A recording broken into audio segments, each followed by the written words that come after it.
Welcome to the IVM Podcast Network.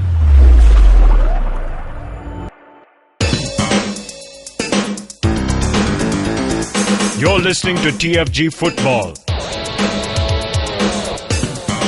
Hello guys, welcome to yet another episode of Indian Football Podcast. This is Nikhil here, and yes, Siju is busy with some other activities. She also covers badminton. You can go onto the website and check out her badminton efforts.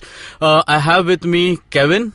Hi Kevin, how are you? Hi Nikhil. And I have with me Chiranjit Ojha, who is very happy right now.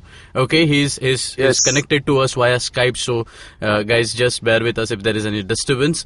But Ojha, can you just express why are you happy and how happy are you? I am simmering. My insides are completely, overwhelmed with the amount of goodness that there is in the world, and my faith in humanity is restored. And I suddenly see, the green, the multicolored rainbows and all the birds chirping. But why is that? It's a beautiful day. Yeah, but why is that? It's a beautiful day because yesterday in the afternoon, the High Court Division bench gave Mohun Bagan permission to play their home games at Rabindra Sarobar Stadium. Yeah. So that's what the happiness is all about. Yeah, the problem came when Mohun Bagan failed to get permission from the Green Tribunal in time, and they moved to court to block them from playing there. But the court basically said, I think the argument that was put forward was that Atletico de Kolkata did their matches over there. Yeah. And if they got a specific guideline about what to do so that the migratory birds that live on the island next to the stadium, they don't get disturbed during the evenings. So if we go and adhere to the same set of rules, then why not us? Right? Okay. So that's what the bench heard, and they gave permission to hold their matches. Yeah, but it's a limited provision that has been given to Mohun Bagan. Why is it limited? Yes. Well, they are very concerned about the cleanliness of the entire area, right? Okay. So it's one of the few very pristine condition greenery areas that the city has, and they want to preserve it. So that's all fair, but you can just see that the rules that have been given to Mohun Bagan are a bit more strict. I mean, Atletico de Kolkata, you could see them, using big subwoofers and playing music and setting off fireworks. Mohun Bagan, for example, are not allowed to use any loudspeaker. Okay. Right. So, the Sunday the match was supposed to be held at Rabindra Sarobar. It was moved to Barasat because of the Green Tribunal's opposition. Yeah. But, on the same night, there was a concert held at Rabindra Sarobar where the entire place was left in a mess, and they had loud music playing till late night. Okay. So, no birds were injured or disturbed. No birds were injured. Or disturbed, apparently. Yeah. That's what the Green Tribunal thinks. I think it has been pointed out regularly that the Green Tribunal only thinks football matches disturb the birds, not anything else. So I guess so, but I don't want to muddy the water now. Everybody seems to be happy, and today in the evening, it won't be an empty stadium at Barasat. Very nice. It will be a full packed Rabindra Sarobar Stadium, and it's going to be awesome. So the limited provision that has bin provided won't be any hindrance for the match. It's like everybody will. They cannot sell more than 10,000 tickets, and they can't park a single car within 500 meters of the stadium. So I don't know how they're gonna marry that with the requirement of having multiple ambulances present inside the stadium. So I don't know. Maybe there is an exception for ambulances. Yeah, could be. But and the team buses as well. They're supposed to be parked right there. So I don't know. They'll figure it all out. For now, it seems like all the dark clouds have gone over, and passed by, and the birds are happy, the football fans are happy, and the Green Tribunal is happy. Now, what better outcome we could have? But Ojha, tell me, man, every season Mohun Bagan has to come up with some or the other issue. Why is that? Yeah, so this time it's unique because Salt Lake Stadium has been unavailable for almost 2 years now. Actually, early last year was the last game that Salt Lake Stadium hosted. So they had to use Barasat Stadium for most of the I-League games. But this time they want to play their AFC Cup matches in the city. That's why they want to use Rabindra Sarobar, because this stadium has hosted AFC Cup matches in the past, and Barasat is not certified to do that. So that's the reason they went for it. Otherwise, just and it's a beautiful stadium. It's a good stadium. Yeah. It's not the best. It's not certainly not as good as the Salt Lake Stadium, but that's available. So next best thing, you at least play in the city, right? True. So that's the reason they're going for it. Otherwise, playing I-League and Federation Cup matches at Barasat, nobody would have complained. Yeah, totally. So good news for Mohun Bagan fans. They every season they desperately wait for something to happen, and finally it's happening. Every season it happens, so nothing to worry about there. But there was a hint of surprise that was given by Bengaluru FC. Yesterday, they signed Sandesh Jhingan. Oja, you have to be frank and tell me that this was completely out of nowhere. Out of nowhere. Because the rumors were that he was going back to DSK Shivajians. And suddenly, the tweet comes out, and that was like right after we had finished recording yesterday's podcast. Episode. I was like, thoda der pehle bolna tha. But good for them. Good for them. I mean, see, Sandesh Jhingan is a physical, robust, 6'2" defender who's really good in set pieces. He can head goals in, right? And Bengaluru FC are geared for AFC Champions League. So you need players like that. You need really physical, experienced defenders. Possibly, if it's Indian, much better. In order to make it work for them in that level. AFC Cup, the team was already good enough for that. I-League, yes, definitely.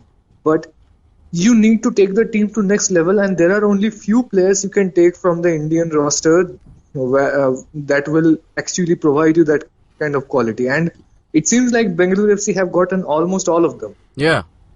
एक दो साल में like 11 में से 7-8 players maybe out of Bengaluru FC. So it's a very but I'll tell you what, situation.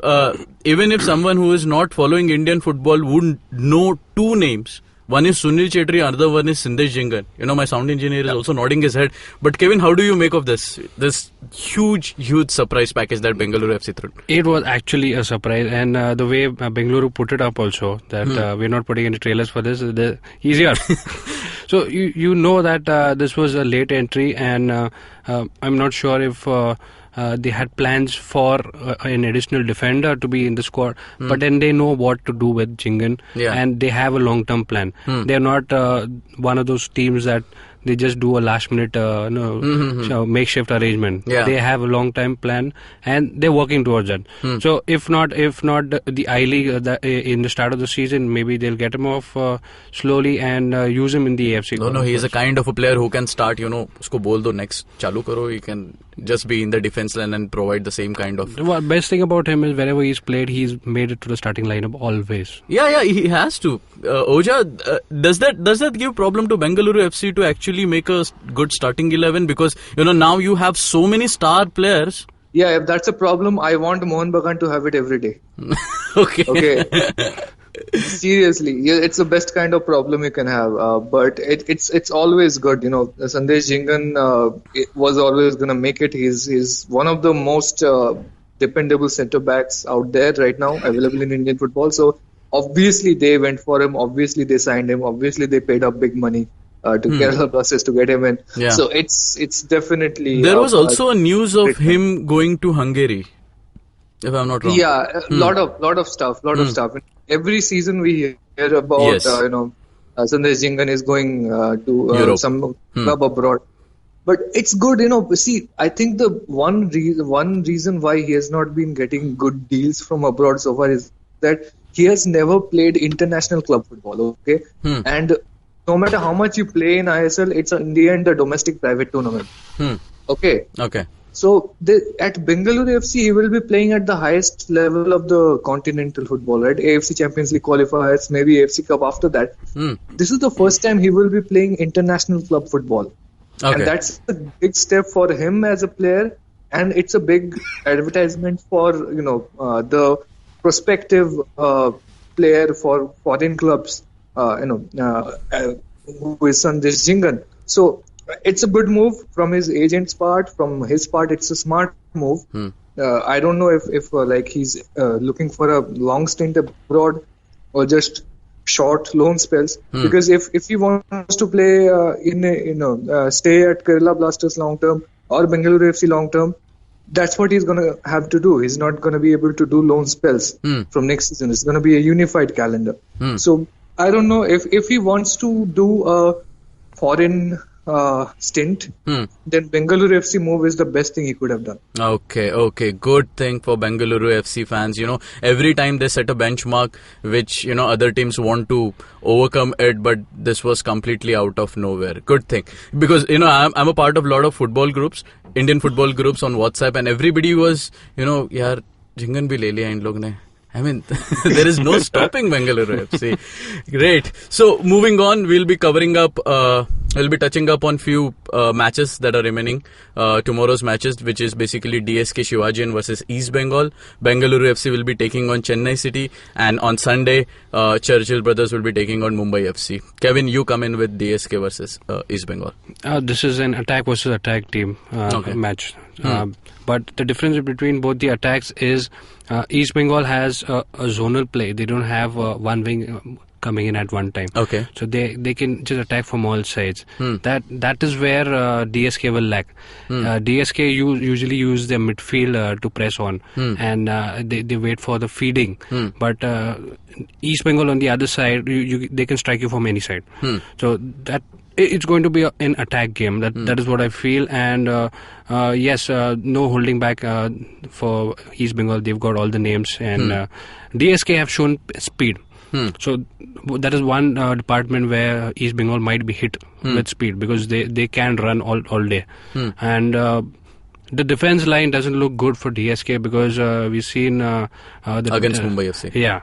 So we've seen there's a little leakage over there in the defense line. So otherwise it's going to be an all-out attack. Also I feel DSK is more dependent on one Quero.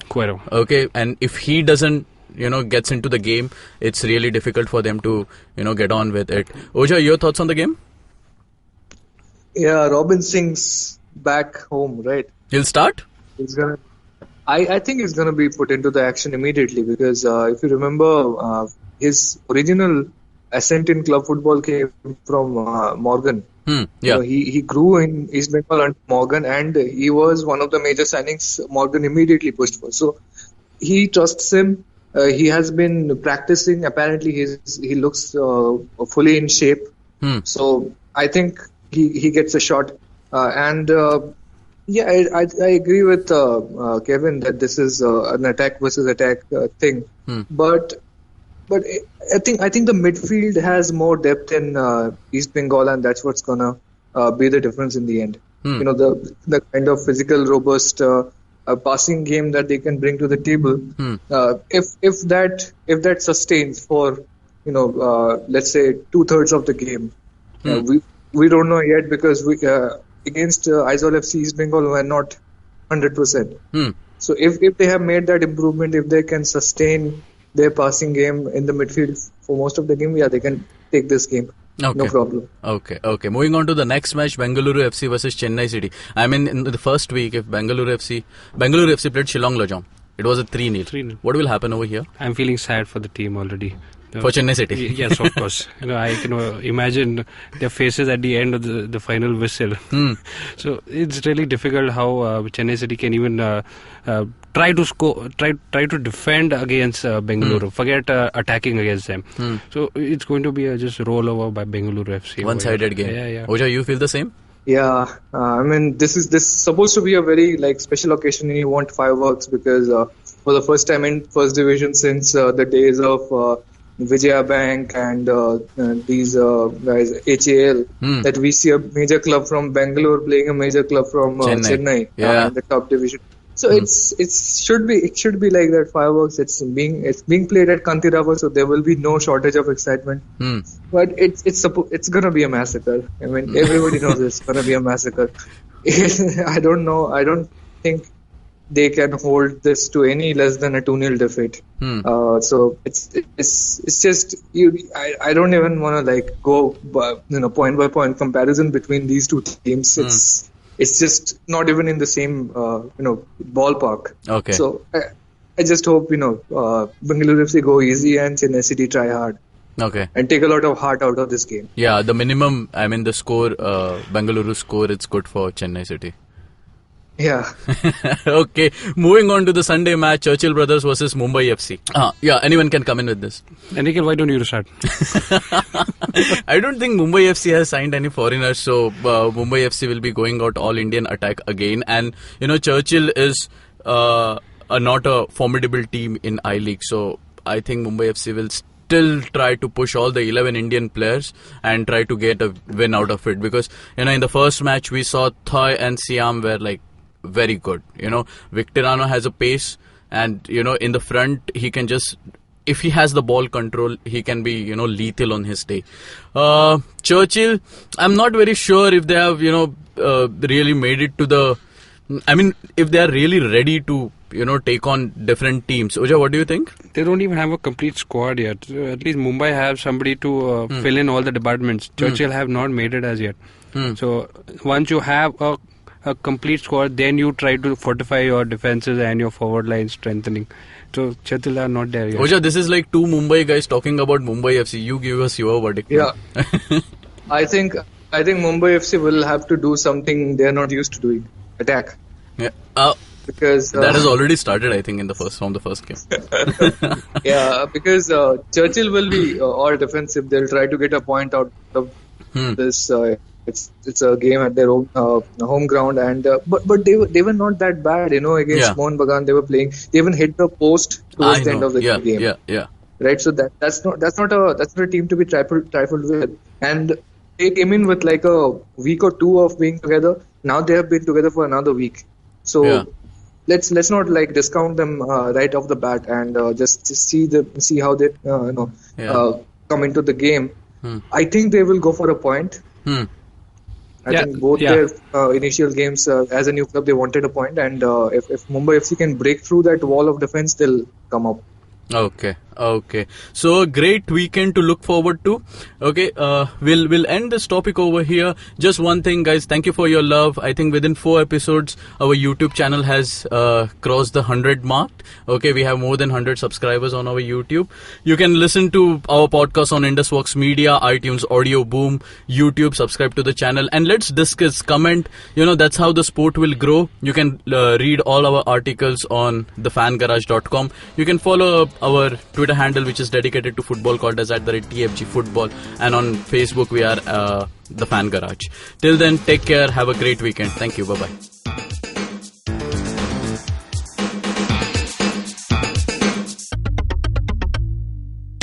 Our podcasts bring all the boys to the yard, and damn right, they're better than yours. But you don't need to stand outside in the yard. Just follow IVM Podcasts on Facebook, Twitter and Instagram. We might be on Tinder too. Just go ahead and swipe right.